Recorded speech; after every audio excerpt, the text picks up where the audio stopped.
3 million pages of evidence, thousands of unsealed flight logs, millions of data points, names, themes, and timelines connected. You are listening to the Epstein Files, the world's first AI-native investigation into the case that traditional journalism simply could not handle. Welcome back to the Epstein Files. Last time, we walked through the first suicide attempt. Today, we are following August 10th, 2019, through the documentary records. So the timeline, decisions, and institutional failures are clear. As always, every document and source we reference is available at epsteinfiles.fm. So start with timeline of final hours.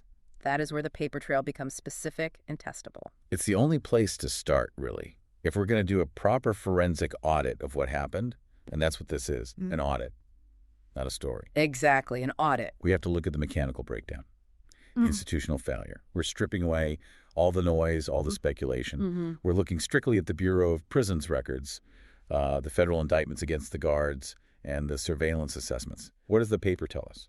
Right. What does the ink on the paper tell us about the night of August 9th and then into the morning of August 10th? And the first document, the baseline, has to be the housing record for the Metropolitan Correctional Center, the MCC. Specifically, the Special Housing Unit, the SHU. The SHU, yes. We're looking at August 9th, 2019. The records placed Jeffrey Epstein in the SHU Cell 15. And context here is, it's absolutely critical. It is. The SHU isn't just another cell block. It is a prison inside a prison. It's the highest security segregation unit. You don't just wander in. No. Every single movement is logged, or it's supposed to be. Every door is electronically controlled.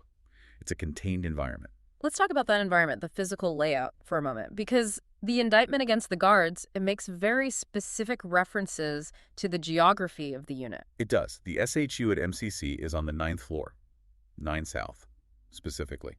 It's designed for inmates who need to be separated from the general population for disciplinary reasons or their own safety. Exactly.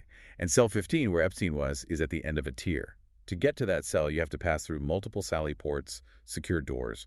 It's a process. And the officer's station, where they were sitting, it's not right outside the cell door. No, not at all. It's in a common area. It has a view of the tier entrance, which is a key distinction. So they can see who goes onto the tier. They can see who approaches the tier. But they have no direct line of sight into the cells themselves. To see into a cell, to actually check on an inmate, you have to physically get up, walk the tier, and look through the small window on that heavy steel door. And looking at the staffing roster for that evening, for that specific shift, we see the two names that become central to the whole documentary record. Tova Noel and Michael Thomas. Correctional officers Tova Noel and Michael Thomas. They're tasked with the overnight shift. Correct. And according to the indictment filed by the Southern District of New York, and we'll just refer to that as the indictment from here on out, their shift begins like any other, a standard overnight watch. But the parameters for their duty were anything but standard. Because Epstein was in the SHU, because of his profile, there was a very specific baseline requirement for checks. A mandate? Yes. That baseline is all over the facility logs. So how often were they supposed to be physically walking that tier and looking into cell 15? Every 30 minutes. Not an hour. Not when they felt like it. Every 30 minutes. That's the institutional mandate. It is not a suggestion. And the post orders for the SHU, they're very clear on what a check means, right? Oh, extremely clear. It requires a visual confirmation of every inmate. And it specifies checking for signs of life. The document actually states the officer must observe flesh and blood movement. Flesh and blood? Yes. So you can't just glance down the hall. You can't just look at a lump under a blanket and assume everything's fine. You have to verify a living, breathing human is in that cell.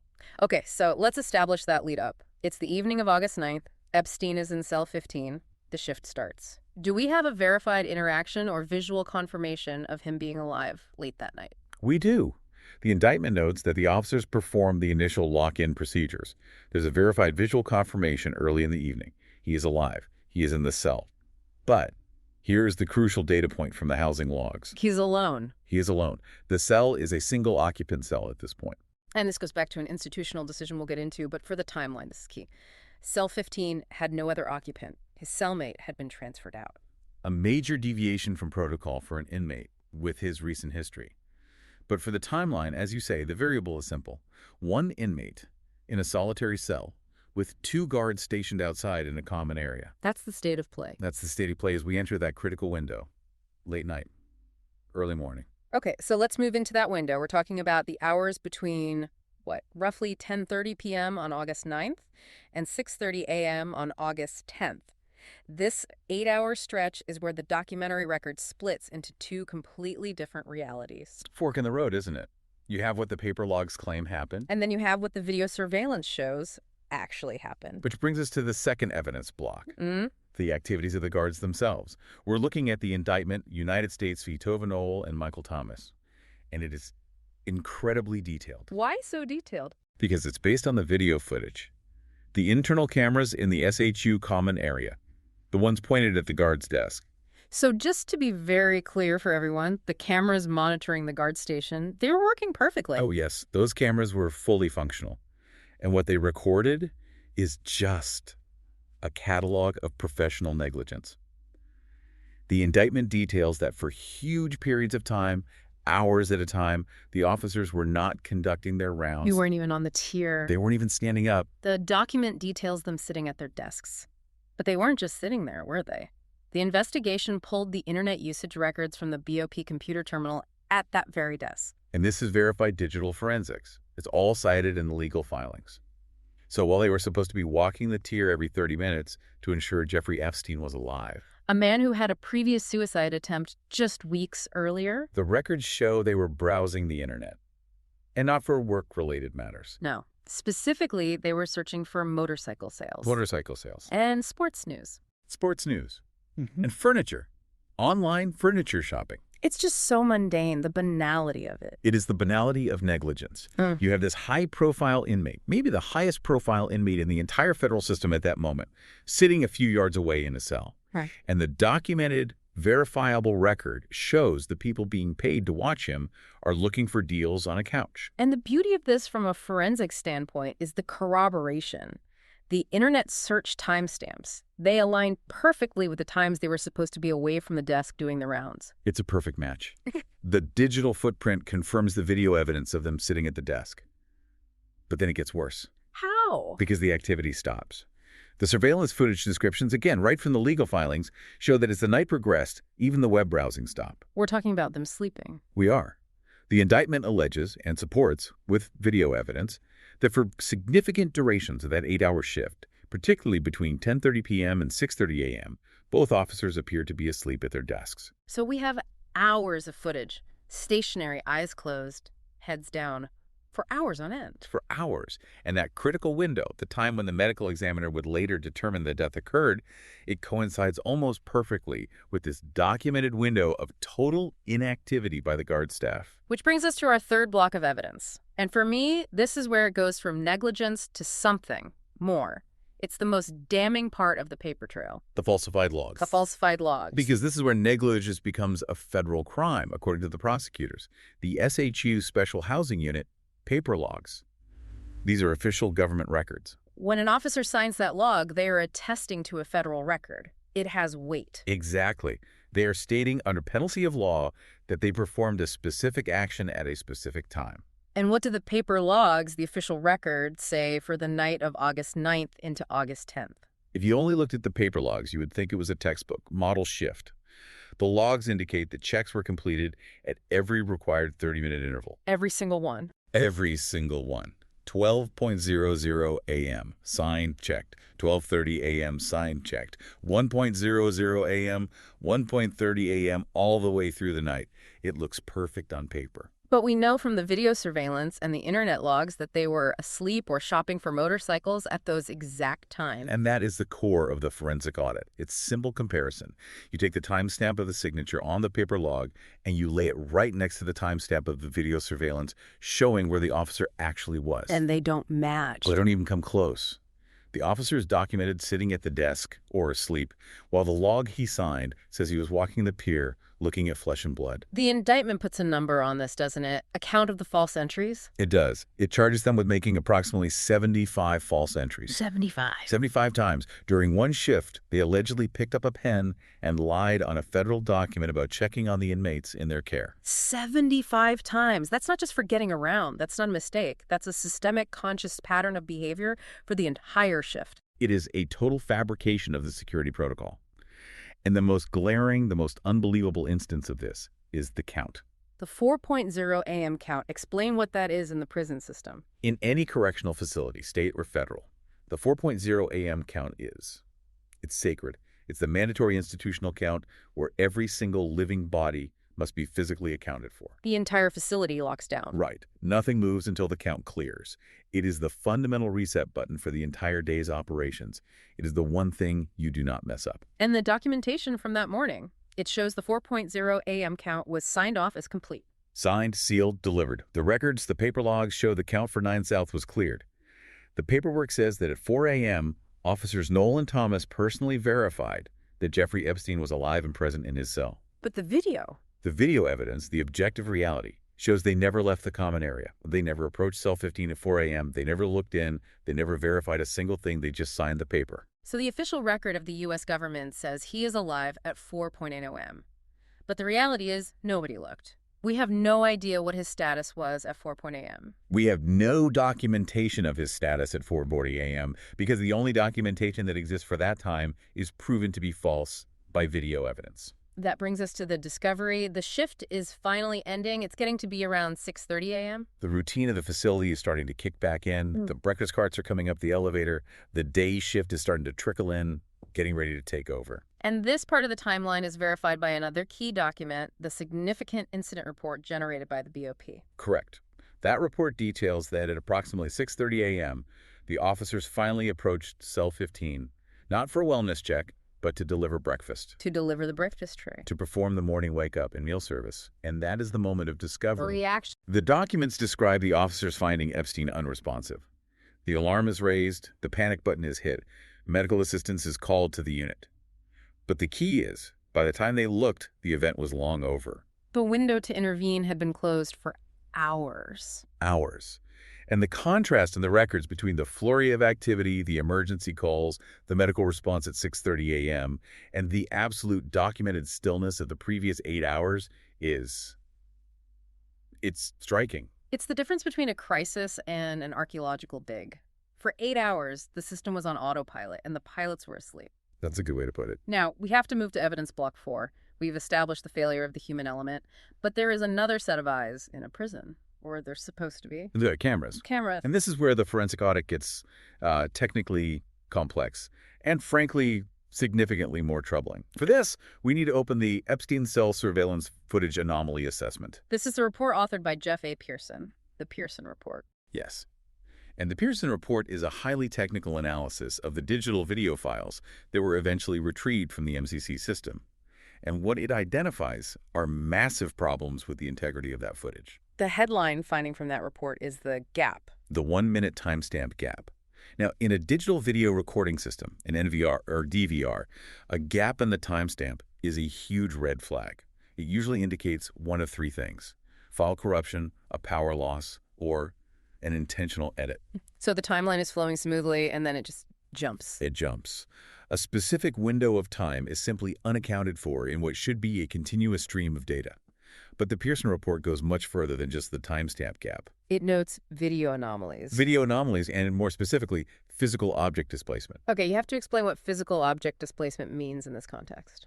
It means that between one video frame and the next, or across that timestamp gap, objects in the physical space, in the corridor that's visible to the camera, these objects have moved. Moved without anyone being seen on the footage moving them. That is the direct implication.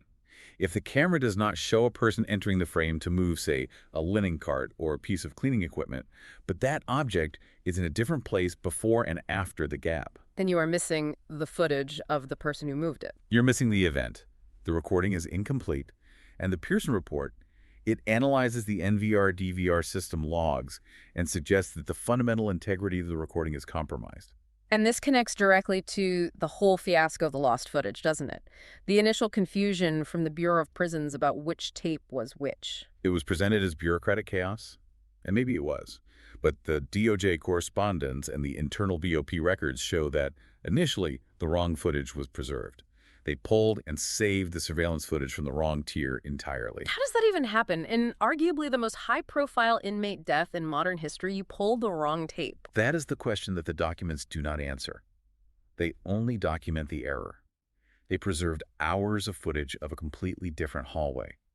By the time that error was supposedly corrected, some of the primary footage from the 9 South tier was permanently lost, overwritten by the system's normal loop recording. In the DOJ correspondence, it uses a specific term for some of the footage they did manage to get. Unusable. Unusable. Which is a very vague term. It could mean corrupted files, it could mean the cameras were out of focus or pointed at the ceiling, or it could mean the system simply failed to record. The net result, though, is a black hole in the visual record. And let's state this fact as clearly as possible. Were there any cameras inside cell 15 itself? No. The records are absolutely definitive on this point. In that specific configuration at the MCC, there were no cameras with a direct view into the cell. We were relying 100% on the corridor view. The view that shows who went in and who came out. The view that would show any person approaching that cell. Oh. And that is the very view that has documented gaps, anomalies, and was partially lost to an administrative error. So let's recap this part. We have guards who admit they didn't look. We have logs that are proven lies. Right. And we have a camera system that, at best, blinked at the most critical moments and at worst was fundamentally compromised. It's like every single fail-safe, human and technological, failed in perfect sequence. That's what the documents show, a convergence of total system failure. Which leads us to evidence block 5, the institutional decisions. Because these guards didn't just decide to fall asleep in a vacuum. The cameras didn't break on their own. There were decisions made higher up the chain of command that set the stage for August 10th. And for that, we have to go back in the timeline. Back to July 31st, TUM 19. This is a crucial date you can find in the Psychological Reconstruction Report and the BOP medical records. This is the date Epstein was officially removed from suicide watch. Correct. He had been on full suicide watch following the incident on July 23rd, the first event. The one we covered last time. The one officially treated as a suicide attempt. Yes. So he was in the designated suicide prevention room, which meant 24-hour, constant, direct observation. And then, on July 31st, just 10 days before his death, a decision is made to move him out of that environment and back to the general population of the SHU. What's the process for that? Who signs off on it? The documents show the administrative requirements. It needs approval from the psychology staff, and it needs the warden's approval. Right. Both had to sign off. And what was the justification documented in the file? The notes are thin. They indicate he was being cooperative, and specifically the documents reference his willingness to use his CPAP machine for his sleep apnea. His CPAP machine? His compliance with using his medical device was listed as a key factor in determining he was no longer a suicide risk. Using a CPAP machine is evidence that you're not suicidal. That feels like a stretch. It's an example of bureaucratic logic. In the BOP system, compliance with any rule or medical directive is often used as a proxy for mental stability. The notes say he was future-oriented. He was talking about his legal defense. So the decision was signed off. He was moved back to the SHU. But even in the SHU, there are still rules. And one of the key regulations for any inmate deemed at risk involves cellmates, doesn't it? It does. This is the second major institutional decision point. BOP regulations strongly favor housing at-risk inmates with a cellmate. It's sometimes called inmate companionship or a buddy system. It's a primary deterrent. It's the most basic deterrent against self-harm. It's much harder to harm yourself if there's another human being in the room with you, watching you. But as we established, Epstein was alone on August 10th. He had a cellmate. But that cellmate was transferred out of the cell and out of the unit on August 9th. The day before he died. The day before. And the institutional decision was made not to immediately replace him, to leave that cell as a single occupant cell. So, just to be clear, within 24 hours of his death, the one physical deterrent that might have been in that room, another person, was removed by administrative order. Correct. The documents don't provide a clear why for the failure to replace the cellmate immediately, other than just standard transfer logistics. But the effect, the result, was to leave him completely unmonitored inside the four walls of that cell. And then there's the staffing issue. We talked about Noel and Thomas sleeping, but the records also give us a clue as to why they might have been so tired. The staffing logs and overtime records paint a very clear picture of a facility in crisis. The MCC was, by all accounts, chronically and dangerously understaffed. And the records show the overtime status for these two specific guards. Yes, Officer Noel was working a mandated overtime shift. Mandated overtime, meaning she was ordered to stay. She had likely finished her regular 8-hour shift and was then ordered by a supervisor, "You cannot go home. We have no one to cover this post. You must work another 8 hours overnight." And Officer Thomas? He was working a voluntary overtime shift, but it was his 5th straight day of overtime. So you have one officer who is exhausted from being forced to work a double, and another who is exhausted from working overtime all week. Strictly based on the shift logs, fatigue is a clearly documented factor. Now, that doesn't excuse falsifying federal records. Of course not. But it does explain the physiology of them sleeping on the job. You're putting exhausted personnel into a broken system and expecting a perfect outcome. And yet, despite this clear staffing crisis on the ground, the documents show there was incredibly high-level attention being paid to Epstein from management. That's the great paradox here.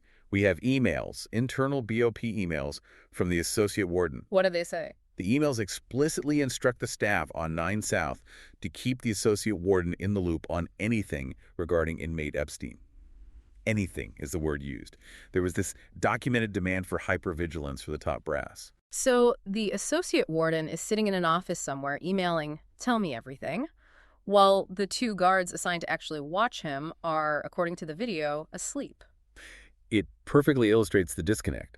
The high-level monitoring was purely administrative. It was a chain of emails creating a paper trail of concern. Yeah. But the low-level essential monitoring, the actual physical act of looking into the cell, was completely non-existent. It's a complete breakdown in the chain of command. The orders from the top just evaporated before they reached the tier. Or they were simply ignored by staff who were exhausted, overwhelmed, and knew from experience that nobody was actually checking the checkers. Which brings us to our final evidence block before we synthesize. Block 6, the unresolved gaps. Because even with all these indictments and reports, there are things the paper trail obscures rather than reveals. Visitor logs are a prime example. This is a source of immense frustration for any forensic auditor. The BOP did release them under FOIA requests. They released pages and pages of documents that are described, even in official correspondence, as largely illegible. Illegible? Scrawled handwriting, missing times, incomplete names, smudges. It's a mess. So we cannot definitively say, based on the official logs, who accessed the special housing unit in the days leading up to August 10th. Not with the kind of precision you would need for a proper audit or investigation. We can piece together attorney visits, official visitors, but the complete unbroken audit trail of every single person who set foot on that tier, it's broken. It's compromised by simple, shoddy record keeping. And then there are the anomalies in his correspondence. The documents show Epstein was trying to reach out to people from his cell. There's a very specific document, a mail log, detailing an attempt by Epstein to correspond with Larry Nassar, the disgraced USA gymnastics doctor. another high-profile sex offender housed within the federal system. The log shows the letter was flagged and returned to sender, or blocked. So it shows Epstein was actively trying to communicate, perhaps build a network, but the system was, at least in that one instance, monitoring and blocking it. It adds a strange texture to his final days. He wasn't just passively sitting there. He was making moves, reaching out. And then there's my favorite example of the bureaucratic chaos. The financial records, the commissary account. The final balance was $566.27. And the administrative confusion in the emails following his death regarding that balance is just. It's something to behold. Staffers emailing back and forth. Who gets the $566.27? Does it go to the estate? Do we hold it? While the world is erupting with conspiracy theories and a federal investigation is underway, the bureaucracy is focused on the commissary balance. It highlights the absolute mundanity of the prison system. They handle the death of a billionaire financier the same way they'd handle the death of a petty thief.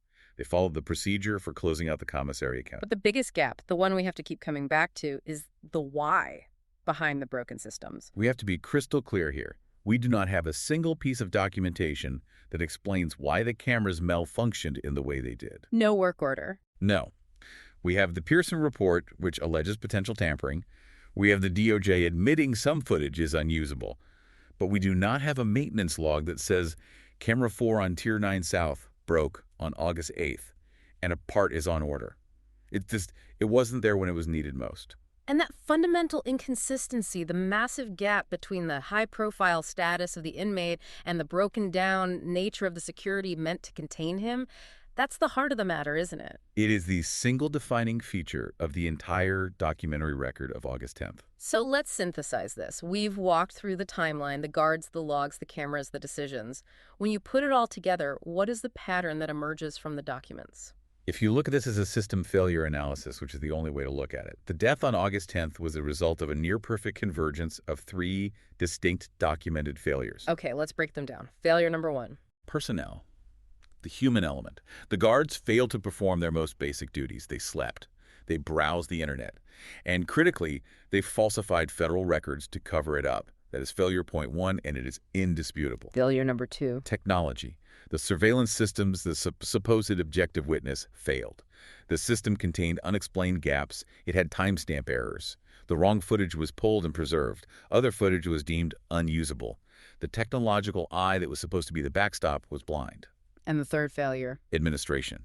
The chain of command. The institutional decisions that set the stage. The decision to remove him from suicide watch based on flimsy reasoning. The decision to transfer his cellmate and leave him alone. And the systemic reliance on mandated overtime that guaranteed a fatigued, ineffective staff. So if any one of those 3 things had worked as intended, the outcome would likely be different. If the guards do their rounds, they find him in the act and intervene. If the camera works, we see exactly what happened in that corridor. If the administration follows best practices and keeps a cellmate in there, maybe the attempt never happens. But all 3 failed at the same time. Yeah. On the same night. So what for the listener? What do these documents actually prove, and what do they leave unproven? They prove negligence, they prove dereliction of duty, they prove falsification of records, they prove it all beyond a shadow of a doubt. We know the guards lied, we know the technology failed, we know the administration made a series of questionable calls. But the documents, the ones we have, do not definitively prove how the mechanical act of death occurred inside that cell. We're operating on the conclusion of suicide by hanging based on the initial reports and what comes later from the medical examiner. But these documents, they show the discovery of the body. They don't show the act itself. And that's the central tension, isn't it? The entire official narrative of what happened relies on accepting that the logs were false, which we know they were, and that the cameras were inconclusive, which we know they were. It is a narrative built upon a foundation of missing evidence. The official conclusion is plausible because the alternative, a coordinated conspiracy, implies a level of competence that nothing else in these documents suggests exists within that facility. So what the documents establish with certainty is a timeline of falsification and a window. An 8-hour window where no verified official eyes were on that prisoner. That is the forensic fact. 8 hours of darkness in a facility that is supposed to be under 24-hour observation. And what remains unknown, what the documents cannot tell us, are the precise events that transpired inside Cell 15 during those camera gaps and missed rounds. And that brings me back to the final nagging detail, the one from the Pearson report, physical object displacement. If the video shows no one entered the tier, how did objects move in the corridor? The documents don't have an answer for that. Next time, the medical examiner.